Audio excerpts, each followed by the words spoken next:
안녕하십니까. 에필성형외과 원장 김철입니다. 오늘 주제는 필러에 대해서 말씀드리도록 하겠습니다. 저번 영상에서 보톡스에 대해서 한번 설명을 드렸기 때문에 이번에 보톡스와 필러의 차이점을 한번 같이 보시면 좀 더 아시게 되겠죠. 기본적으로는 보톡스는 근육을 이완을 시켜서 주름을 좀 펴도록 하는, 결국 근육의 쓰임으로 인해서 생긴 주름을 완화시키는 것이 그 주름 개선하는 보톡스의 원리라고 이해하시면 되고요. 필러는 꺼진 부분을 채움으로써 그 볼륨을 업을 시켜서 이제 주름을 좀 개선을 시킨다. 그래서 원리가 좀 다릅니다. 예를 들어서 이마 주름을 보시면 얕은 주름들은 사실 필러를 채울 필요 없이 보톡스를 맞음으로써 그 근육이 주름이 잘 안 지도록 하기 때문에 현재 주름을 개선시키는 게 아니라 앞으로 이제 그 주름을 더 짙게 하지 않아서 미래의 주름을 만들지 않도록 하는 것이 보톡스의 원리고요. 필러는 현재 있는 그 진피가 줄어든 부분을 채움으로써 이제 주름을 개선시킨다. 그래서 잔주름이 있는 경우는 보통 보톡스를 놓게 되고, 깊은 주름이 있는 경우는 오랜 시간 동안 근육의 수축 결과로 해서 진피가 많이 노화가 돼 있어서 그쪽을 필러로서 진피 있는 부분을 채워줌으로써 주름을 개선시킨다. 이렇게 이해하시면 되거든요. 그래서 많은 사람들이 보톡스를 어디 놔야 될지, 또 필러는 어디 놔야 될지, 이게 팔자주름에 보톡스를 놔도 될지, 이런 것들이 많이 헷갈려 하시는데, 실제 이 꺼진 주름 자체를 채우려고 하려면 팔자주름은 필러를 채우시는 게 맞고, 웃을 때 팔자주름이 짙지 않게 근육을 마비시켜서 웃는 근육을 좀 이제 보톡스를 맞아서 더럽게 함으로써 주름을 개선시키는 것이죠. 그래서 결국은 동적인 부분을 개선시키려면 보톡스, 정적인 부분을 개선시키려면 필러, 이렇게 또 이해하셔도 되겠습니다. 그럼 이 필러의 기원은 어떠냐면은 원래 우리 PDS라는 실이 있습니다. 폴리디악손이라는 실이 있는데 이 실이 보통 흡수가 되죠. 그래서 몸에서 아무 부작용도 없이 대부분 흡수가 되니까 PDS라는 실의 어떤 화학 구조식을 이용해서 결국은 폴리락틱 애시드의 필러 구조 분자를 이제 찾아내게 됐고, 결국은 고체를 액체화시키는 화학적인 처리 과정을 겪게 되는 것이죠. 결국 실이 액체로 들어가 있다, 이렇게 이해하셔도 될 것 같습니다. 그래서 액체로 돼 있었을 때 이제 장점이 있고 단점이 있는데요. 이마라든지 앞볼이라든지 그리고 턱끝이라든지 이렇게 뼈와 바로 붙어 있는 부분은 필러로 채웠을 때 볼륨감을 유지를 하고 뼈에 지지가 돼 있으니까 처진 확률이 훨씬 적게 됩니다. 그런데 예를 들어서 여기가 많이 쑥 꺼졌다, 그렇게 해서 필러를 채우게 되면 이 지지대가 잘 없다 보니까 잘 처질 수가 있습니다. 그래서 필러를 맞을 때는 반드시 뼈에 붙어 있는 부분을 맞아 주셔야지 처짐을 우리가 예방할 수 있다. 왜냐면 리프팅을 할 수가 없기 때문이죠. 그래서 이런 부분들의 필러를 꼭 맞고 싶다면 반드시 실리프팅하고 같이 해서 그 필러가 처지지 않도록 그렇게 해서 보완을 할 수도 있겠습니다. 그래서 이제 실리프팅도 이렇게 같이 연결을 할 수가 있게 되는 것이죠. 그리고 이 필러 부분이 눈 밑이나 아니면 이마나 그러면 턱이 무턱이다, 아니면 코가 낮다, 물론 이제 가슴도 할 수 있고, 이런 여러 가지 꺼져 있는 부분을 채우는 개념으로는 다 필러로 할 수가 있겠는데요. 여러분들이 걱정하는 것은 아무래도 안전한가, 이제 문제가 없는가, 이런 부분에 걱정이 많으시겠죠. 이제 그런 것들은 그러면 어떤 합병증이 있느냐, 이걸 이해를 하시고 필러를 맞추시는 게 좋으실 것 같으신데요. 필러에서 일반적으로는 꺼진 부분을 채우면서 일어나는 부분들은 피부가 바깥쪽 피부와 안쪽 피부가 이게 떨어짐으로써 피부의 생합성 기능이 약간 떨어질 수 있습니다. 그래서 피부의 어떤 탄력 부분이 약간 변화가 생긴다는 거죠. 그래서 약간 떨어진다는 분도 있으십니다. 왜냐하면 지방과 진피 사이에 집어넣기 때문에 피 흐름이 좀 떨어질 수 있는 것이죠. 근데 이런 부분들은 많은 회사에서 부작용을 좀 극복을 많이 했는 케이스가 있는 것 같고요. 근데 가장 이제 치명적인 부작용은 두 가지인데요. 눈 주위에 코 필러를 할 때도 그런데 그 미간이나 콧뿌리 부분에 우리가 바로 날카로운 주사를 하게 된다든지, 예를 들어서 여기만 조금 난 올리고 싶다, 그러면 그 선생님이 날카로운 바늘로 이렇게 만약에 주입을 한다, 그리고 그게 굉장히 작은 분자다, 바늘도 굉장히 작다, 이러면 이 입자가 전사골 동맥 이 혈관에서 뒤쪽에 있는 시정맥으로 흘러가서 시동맥을 막을 수 있습니다. 그러면 이제 실명이 생기는 게 가장 큰 합병증이 되겠죠.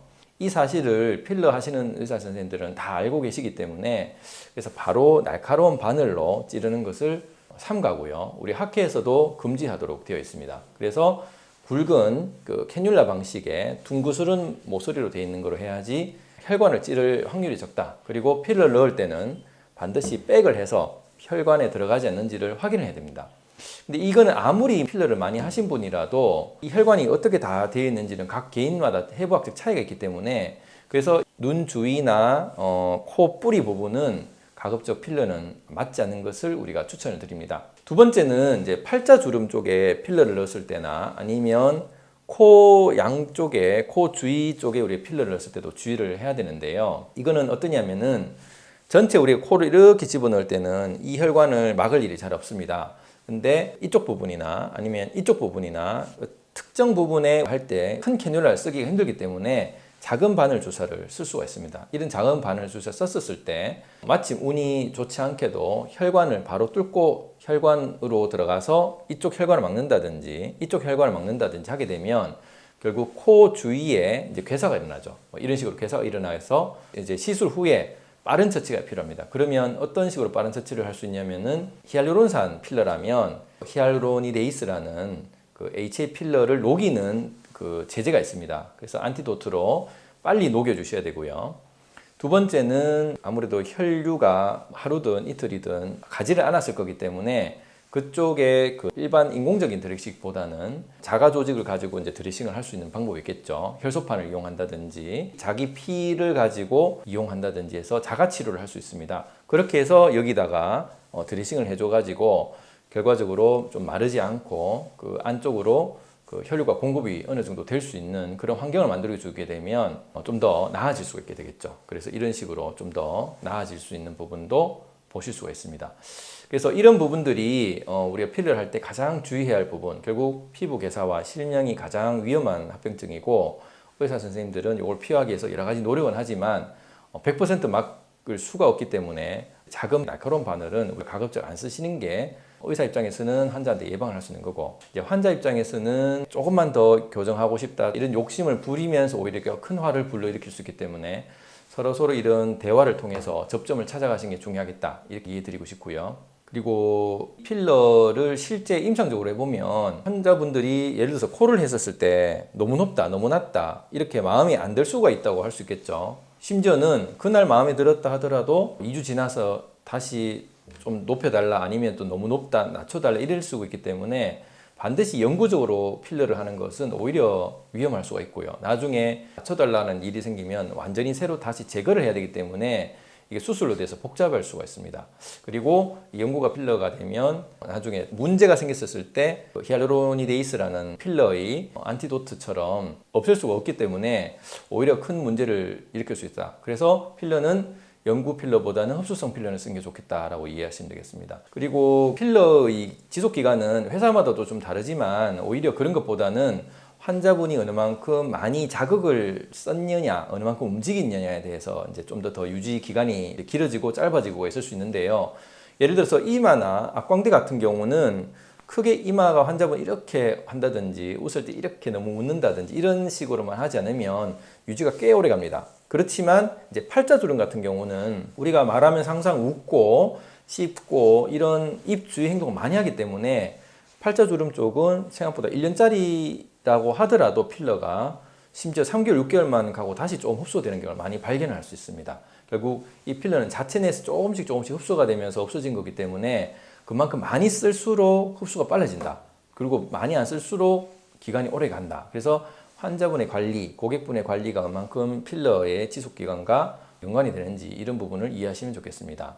이렇게 필러는 마법과 같이 나이가 들은 것을 좀 올려주기도 하지만 필러의 한계가 있죠. 이게 아무래도 시술이다 보니까 결국은 이 전체 처진 것을 필러로 다 채울 수가 없습니다.